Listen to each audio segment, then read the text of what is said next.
नमस्कार, मैं राघव जैन। आज कवर स्टोरी में बात करेंगे छत्तीसगढ़ के बीजापुर में हुए नक्सली हमले की। जी हाँ, इसमें सबसे बड़ा जो नाम वो सामने आ रहा है वो है नेता जो है नक्सली सबसे बड़ा हिडिंबा का नाम जो है खास तौर पर चर्चा में। 3 अप्रैल को सुरक्षा बल पीपल्स लिबरेशन गुलेरिया आर्मी की बटालियन नंबर 1 के कमांडर मारवाड़ी हिडिंबा को ही पकड़ने निकले थे। पुलिस को जानकारी मिली थी कि हिडिंबा और उसके अन्य साथी वहां पर मौजूद है, लेकिन मौके पर नक्सलियों ने जवानों पर जो कहे तो हमला बोल दिया और इस मुठभेड़ में 22 जवानों को अपनी शहादत देनी पड़ी।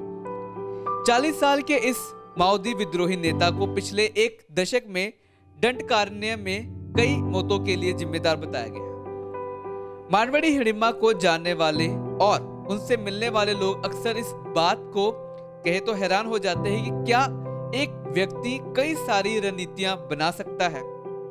जी हाँ, एक बहुत बड़ा प्रश्न ये उठता है, क्या एक व्यक्ति इतनी सारी रणनीतियां तैयार कर सकता है। उन लोगों से बात की जो माओवादी संगठन में काम कर चुके हैं, अब उससे अलग हो गए हैं। इनमें से कुछ लोगों की हिडिंबा के साथ 1 या 2 बार मुलाकात या कहे तो वार्ता भी हो चुकी है। ये लोग बताते हैं कि मारवी हिडिंबा बहुत कहे तो मधुरभाषी है और आदर के साथ बात करते हैं।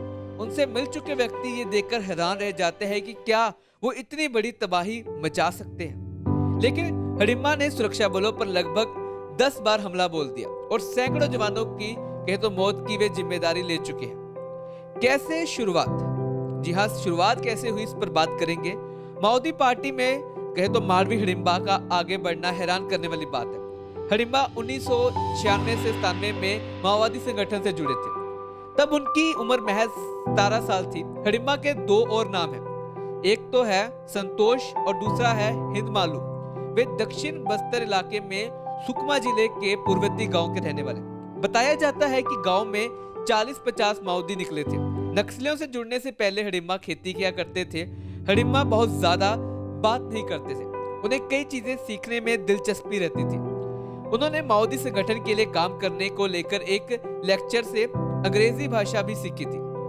मारवाड़ी हिडिंबा को हिंदी भाषा आती है, जबकि यह उनकी मातृभाषा नहीं है। हिडिंबा ने 7वीं कक्षा तक की पढ़ाई की है। माओवादी संगठन के एक पूर्व सदस्य ने जब बातचीत हुई तो उन्होंने बताया कि हिडिंबा को साल 2000 के आसपास संगठन की उस शाखा में भेजा गया जो माओवादियों के लिए हथियार तैयार करती थी। लोग बताते हैं कि हिडिंबा ने वहां हथियार बनाने के कई नए तरीके जो है विकसित किए हैं, अपनी प्रतिभा दिखाई है। वह हथियार तैयार करते थे, उनकी मरम्मत करते थे और स्थानीय स्तर पर ही कहे तो ग्रेनेड वे लॉन्चर्स का इंतजाम करते थे। 2001 और 2002 के करीब कहे तो हिडिंबा को दक्षिण बस्तर जिला पालटून में भेजा गया। बाद में माओवादी हथियार दस्ते PLG, जी हाँ, पीपल लिबरेशन गुलेरिया आर्मी में शामिल हो गए।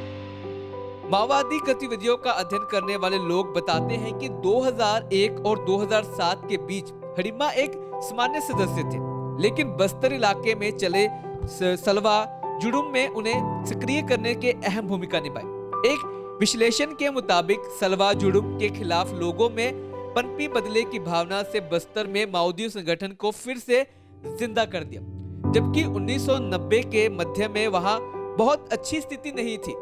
लोग कहते हैं कि वही कहे तो वो समय हो सकता है जब हिडिंबा को भी माओवादी संगठन में आगे बढ़ने का मौका मिला हो। एक पूर्वी माओवादी का कहना है कि उनके अपने लोगों के खिलाफ कई अत्याचार जो है उन्हें भड़का दिया। मार्च 2007 में उपरल मेठा इलाके में पुलिस के पर हुई एक हमले में CRPF के 24 जवान मारे गए थे। कहा जाता है कि यह हमला हिडिंबा के नेतृत्व में हुआ था। माओवादी संगठन के एक पूर्व सदस्य बताते हैं कि CRPF के जवानों ने पूरा गांव जला दिया था। जब हिडिंबा और उनके साथियों को इसका पता चला तो पुलिस को रोकने पहुंचे और उन्होंने CRPF पर हमला कर दिया। इस बात की पुष्टि नहीं करता है कि CRPF के जवानों को गांव को जलाया था या फिर नहीं। ये घटना महत्वपूर्ण है क्योंकि इससे पहले तक माओवादी अधिकतर लैंड माइंस पर ही निर्भर रहते थे। ऐसा पहली बार था जब उन्होंने पुलिस से आमने सामने कहे तो मुठभेड़ की हो।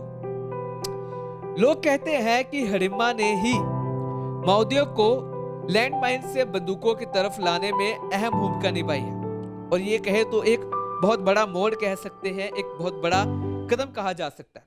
एक पूर्वी महिला माओवादी बताती है कि संगठन के नेता भी हिडिंबा की आक्रामकता को देखकर हैरान रह गए। बाद में उन्होंने ऐसी आक्रामकता दिखाई, इसलिए भी उन्होंने संगठन में बड़ी जिम्मेदारियां सौंपी गई। 2008 और 9 के करीब हिडिंबा पहली बार बटालियन के कमांडर बने थे, जो हाल ही में बनाई गई है। ये बटालियन बस्तर के इलाके में सक्रिय रूप से काम करती है। बाद में साल 2011 में Hidimba Dandakaranya special zone committee के सदस्य बन गए। अप्रैल 2010 में कहे तो ताड़मेटला में हुई एक घटना में पुलिस के 75 से ज्यादा जवान जो है मारे गए थे। वहीं मार्च 2017 में सीआरपीएफ के 12 जवानों की जान चली गई थी। कहा जाता है कि दोनों हमलों में हिडिंबा का हाथ था। भारतीय कम्युनिस्ट पार्टी, जी हाँ, माओवादियों की मुख्य 3 शाखा है। पहली पार्टी, दूसरी सशक्त बल और तीसरी है जनता सरकार पार्टी। संगठनात्मक विकास पार्टी सीमित निर्देशित करती है। पार्टी उनके लिए सर्वोच्च निकाय है। उनमें केंद्रीय सीमित, राज्य सीमित और जोन के आधार पर सीमित बनी होती है। पार्टी की केंद्रीय समिति का फैसला अंतिम होता है। सशस्त्र बल और जनता सरकार भी इसके तहत काम करती है। सशस्त्र बल, इसका काम है कि पुलिस से लड़ना। हालांकि सभी माओवादी बंदूकें उठाते हैं, लेकिन इस शाखा में शामिल लोग कहे तो मुख्य तौर पर लड़ाई लड़ते हैं। इसमें पीपल्स लिबरेशन गुलेरिया आर्मी का कहा जाता है। ये बटालियन क्षेत्रीय युद्ध समूहों के काम करती है। कमांडो वे पार्टी निर्देश में चलाती है। जनता सरकार, इसे कहे तो क्रांतिकारी जनता समिति की ओर कहे तो जाना जाता है। इसके नियंत्रण करने वाले इलाकों को आजाद इलाके कहा जाता है। इन इलाकों में से एक तरह से सरकार चलाती है और पूरी व्यवस्था करती है। इन इलाकों में रहने वाले लोगों की बात की जाए तो न्यूनतम स्वास्थ्य सुविधा, कुछ शिक्षा और कृषि में सलाह मिलती है। वो खास तौर पर आदिवासियों को मलेरिया और डायरिया जैसी बीमारियों से इलाज मुहैया कराते हैं। अब जब इतनी बड़ी जो कहे तो घटना के बाद गृह मंत्री की ओर से बयान आया है कि जो घटना के बाद बदला लिया जाएगा और पूरी तरह से कहे तो नक्सलियों को खत्म कर दिया जाएगा। अब बड़ी बात यह है कि सरकार इस पर क्या एक्शन लेती है, क्योंकि ये कहे तो बहुत ही एक जल्दी खत्म होने वाली चीज नहीं है। बहुत लंबे वक्त से हम कहे तो नक्सली जो है मुठभेड़ देखते को मिल रही है। एक तरफ आतंकवादी देश पर हमला करते हैं, दूसरी तरफ कहे तो ये देश के अंदर रहने वाले आतंकवादी है जो देश को खोखला करते हैं। अगर इसी प्रकार हमारे जवान मरते रहे और इसी प्रकार शहादत देते रहे तो सरकार पर कहे तो बहुत ही कहे तो एक लानत वाली बात होगी। खबरों के लिए आप हमारे साथ बने रहे और देखते रहे आज शाम प्लस।